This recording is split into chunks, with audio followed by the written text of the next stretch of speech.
Hello, traders. FX Pip Collector here. Today is Friday, November 21st, and this is my analysis for the US dollar Swiss, and we're on the daily time frame to start with. So on the dollar Swiss, I mean, the trend is technically down because it did break the structure, but like I've been saying, I think this is potentially like a running flat in the middle for an ABC of wave Y, and if that is the case, then it will very, very likely go up and take out these previous highs right here. So we are definitely staying very, very bullish on these sort of time frames.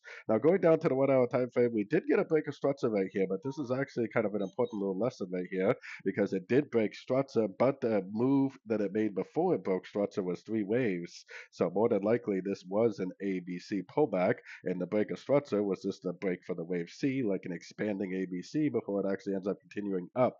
Now, if it goes up, makes a double top, turns down, and then breaks structure again, then at that point, I definitely would become a little bit more bearish. But at this point, because of the higher time phase, because the trend is year fed, I'm definitely still looking for logs at the end of every pullback I see. So anyways, don't forget to check out my website linked over here in the corner. And as always, thank you for watching and happy trading.